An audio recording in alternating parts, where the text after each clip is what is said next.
Bill Russell and Bob Cousy, the cornerstones of Celtic tradition. Elgin Baylor and Jerry West, the nucleus of the arch-rival Lakers. In their inaugural clash, Bob Cousy would dramatically dribble out the clock in the Celtics' 7th game overtime win against the Lakers to give Boston the championship. This would become a familiar pattern, as these two teams would meet 5 more times in the 60s.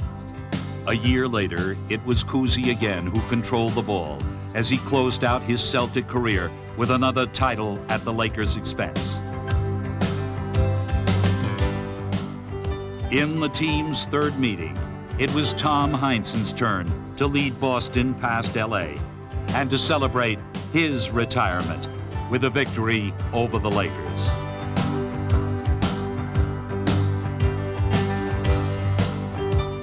As Casey Jones ran out the clock on another Game 7 Celtic triumph over Los Angeles, Red Auerbach puffed on his final victory cigar as Celtic coach. 1968 saw Bill Russell assume the player-coach role, but their annual skirmish yielded familiar results. I just remember the same old story. We just play as hard as we could possibly play and always end up the Celtics on top. In their final meeting of the decade, fate played another cruel trick on LA as Don Nelson's prayer was answered. Of all the losses, that was the worst I ever had to endure. That was one that I just simply emotionally couldn't cope with. I think as a player, when you give everything you have and when you're so close, against the same team, you almost feel like an arrogance that they have. And they're sort of laughing at you. And that's the most frustrating thing of all. As the 1980s arrived, 2 new protagonists rekindled the rivalry. Larry Bird took center stage. One second! Shoot it! Shoot it! Shoot it!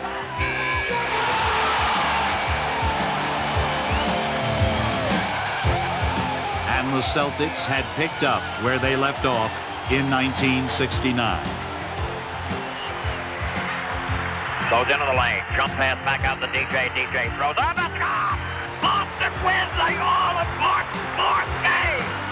1985 looked like the same old story, but Kareem Abdul-Jabbar wrote a different ending, and nothing could be sweeter for the Lakers as they finally wrested the title from their longtime nemesis. 2 years later, in the pivotal 4th game, Bird was called upon to resurrect Celtic dominance.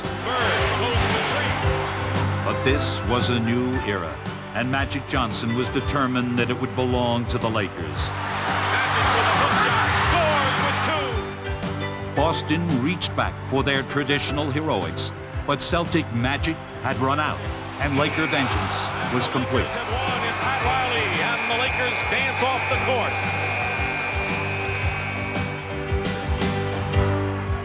It was their time. They had established themselves as the team of the 80s.